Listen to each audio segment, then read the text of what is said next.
안녕하세요. 센지한 밤의 센지입니다. 내가 살아온 인생이 어느 날 송두리째 사라진다. 나의 학력과 직업, 내가 속했던 모든 곳에서 나에 대한 기록이 사라지고 심지어 그 기록이 조작된다면 어떠실 것 같나요? 나는 그대로 남아있는데 나의 과거가 모두 부정당하는 느낌. 여기 실제로 자신이 살아온 모든 기록이 사라지고 조작되었다고 주장하는 남자가 있습니다. 밥 라자르라는 이 남성은 어느 날 자신이 다녔던 대학교와 직장에서 자신에 대한 모든 기록이 사라졌다는 사실을 알게 됩니다. 그리고 이 일의 배후에는 미국 정부가 있다고 주장했는데요. 아니, 미국 정부가 그렇게 한가한 것도 아니고 한 사람의 인생에 개입을 했다는 그의 말이 사실 그렇게 신뢰가 가지는 않습니다. 하지만 그가 내놓은 경험과 그 근거들은 그의 말이 마냥 거짓말이라고 보기에는 꽤나 신빙성이 있어 보였죠. 밥 라자르가 주장한 내용을 알기 위해서는 먼저 1989년도로 거슬러 올라가야 하는데요. 1989년 5월, 밥 라자르는 데니스라는 가명을 쓰고 라스베가스의 한 지역 방송에 출연하게 됩니다. 그리고 자신을 51구역의 연구시설에서 근무했었던 물리학자라고 소개했습니다. 그의 말에 따르면 그는 MIT 공대 및 캘리포니아 공대 출신이며 물리학 박사를 취득했고 51구역에서 근무하기 전에는 미국 최대 규모의 국립연구소이자 핵폭탄을 최초로 개발한 연구소로도 잘 알려져 있는 로스앨러모스 국립연구소에서 물리학자로 일했었다고 했습니다. 그는 전 세계에 폭로할 것이 있어 출연하게 되었다고 말했고 이를 숨기는 것은 국민과 과학계에 대한 죄라고 생각하여 이 사실을 폭로할 결심을 했다고 하는데요. 그가 폭로한 내용은 전 세계의 이목을 끌기 충분했습니다. 그의 말에 따르면 자신은 51구역의 남쪽 4지구 S4에서 근무했다고 하는데 그곳에는 UFO가 보관되어 있다고 했습니다. 그것도 한 대가 아닌 9대가 말이죠. 또 이 중 몇 대는 연구를 위해 해체되었고 일부 UFO는 아직까지 완벽하게 작동이 된다고 주장했습니다. 그리고 자신은 이곳에서 UFO와 외계인의 기술을 연구했다고 했습니다. 그의 말에 따르면 지금의 과학기술로는 재현할 수 없는 것이며 공중에 그대로 떠 있을 수도 있고 아무런 소음도 없으며 급발진, 급정진은 물론 빠른 속도로 비행을 하다가도 자유로운 방향 전환이 가능하는 등 항공 역학을 무시하는 비행이 가능하다고 했습니다. 또 표면은 매끄러우며 그 어디에도 이음새 부분이나 리벳과 나사를 채운 흔적을 찾아볼 수는 없었다고 했죠. 그가 인터뷰에서 설명한 UFO 기술은 지금까지는 들어본 적도 없는 내용이었습니다. 밥 라자르가 말한 UFO의 비행 원리는 현존하는 비행기나 전투기 등의 원리와는 달랐습니다. 주기율표 115번 원소를 원료로 UFO 기체 주변에 중력 에너지장을 만든 뒤 에너지장 안에 시공간을 뒤틀고 구부려서 자유자재로 마치 파도를 타듯이 난다고 했죠. 이쯤에서 51구역에 대해 설명을 드리자면 미국 네바다주의 사막에 자리하고 있는 1급 군사기지로 공식 이름은 호미공항 또는 그루모수 공군기지입니다. 밥 라자르의 말에 따르면 51구역에 근무하는 직원들은 일반 차량으로는 출퇴근이 불가능하고 라스베가스 국제공항에서 아무런 항공사 표시가 없는 일명 자넷이라는 항공기를 타고 출근을 한다고 합니다.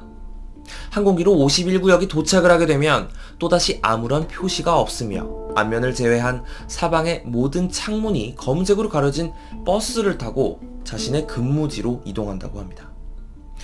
이곳은 일반인은 물론 관계자가 아니면 엄격하게 출입이 통제되는 미국 국방부 산하의 시설로 최첨단 전투기나 정찰기, 국가안보에 직접적인 영향이 있을 수 있는 무기들을 연구하고 개발하는 등 비밀스런 작전을 수행하는 곳으로 알려져 있습니다.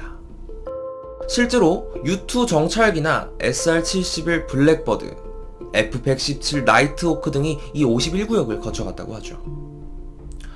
하지만 조금 의아한 부분이 있었습니다.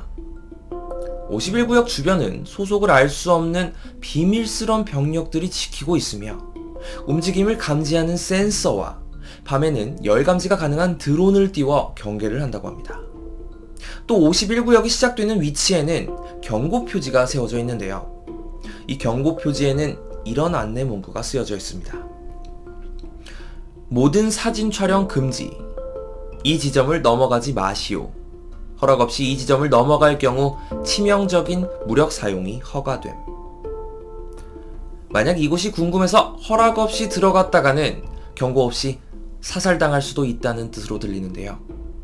국가의 중요한 군사시설이라 해도 다른 시설에 비해 다소 과한 경비 수준과 유독 이곳 주변에서 UFO를 목격했다는 신고가 많이 접수되다 보니 UFO 등 각종 외계인에 관련된 추측이나 음모론에 빠지지 않고 등장하는 곳이기도 합니다. 밥 라자르가 TV에 출연하여 UFO의 진실을 폭로하고 6개월 정도가 지난 1989년 11월, 밥 라자르는 데니스라는 가명을 벗어던지고 자신의 실명과 얼굴을 공개하며 다시 한번 TV에 출연하게 됩니다. 그가 폭로한 내용들이 모두 진실이라면 그가 위험에 빠질 수도 있을 텐데 왜 그는 실명을 사용하고 자신의 얼굴까지 공개하며 TV에 나오는 결정을 하게 됐을까요? 6개월 전 그가 데니스라는 이름으로 처음 방송에 나온 뒤 그의 인생에는 몇 가지 변화가 찾아왔다고 했습니다. 그의 학력과 직장, 경력 등이 모두 사라진 것이었죠. 사라진 것뿐만 아니라 그가 MIT 공대가 아닌 한 2년제 대학 출신의 고등학교 성적도 하위권으로 조작되었고, 그가 51구역에서 근무하기 전에 일했던 로스앨러머스 국립연구소에서도 그에 대한 기록이 사라져 한순간에 그를 거짓말쟁이로 전락시켜버렸다고 주장했습니다. 또 그의 아내는 살해 협박 전화를 받았고, 한 번은 고속도로를 달리던 중 누군가 그의 차 타이어를 총으로 쏴 사고가 나기도 했다고 합니다. 신변의 위협을 느낀 그는 이러다가는 자신의 존재 자체가 사라질지도 모른다는 생각에 얼굴과 이름을 공개하여 자신의 존재를 알리면, 자신이 유명해져 버리면 정부도 자신을 어떻게 하지 못할 거라는 생각에 방송에 출연을 결심했다고 했습니다. 그리고 얼굴을 공개한 그의 인터뷰에서는 이전보다 더 놀라운 사실들이 공개되었습니다. 그는 51구역에 근무하면서 총 121권의 매뉴얼을 읽었는데 그 안에는 외계인의 해부 사진과 외계인이 1만 년 전부터 지구에 왔었다는 역사가 기록되어 있었다고 합니다. 또 자신이 UFO의 원료가 되는 주기율표 115번 원소와 UFO를 해체하여 역공학 과정을 통해 UFO의 추진 계통과 전원 장치들을 연구했다고 밝혔습니다.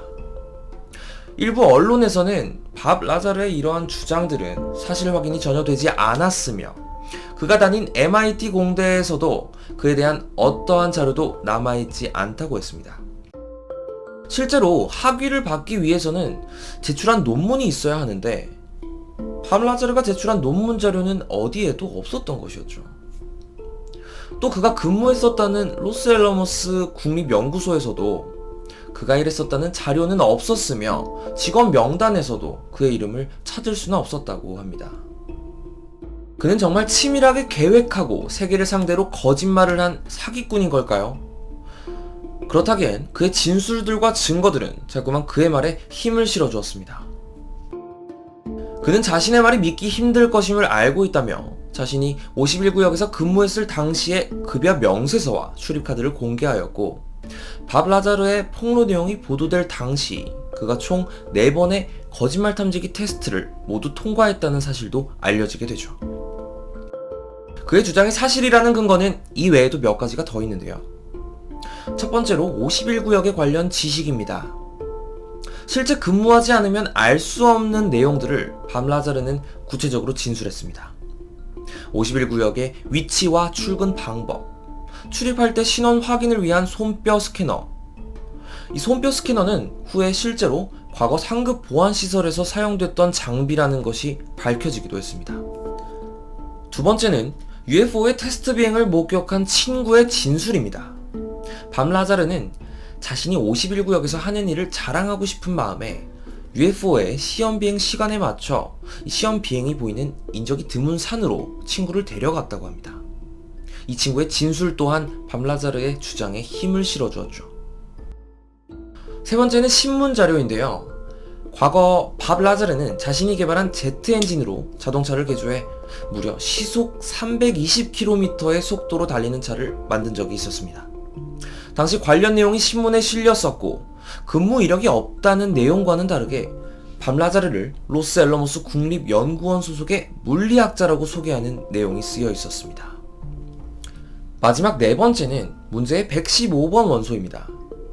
밥 라자르가 언급했던 원자번호 115번의 원소는 모스코뷴이라는 이름의 화학 원소인데요.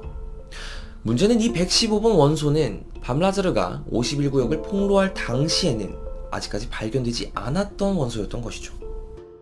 폭로 후 약 15년 후인 2004년이 되어서야 미국과 러시아의 합동 연구팀이 합성에 성공했고 2016년이 되어서야 주기율표에 등재되었다고 하는데 직접 보지 않고서야 어떤 사람이 이렇게까지 구체적인 설명을 할 수 있을까요?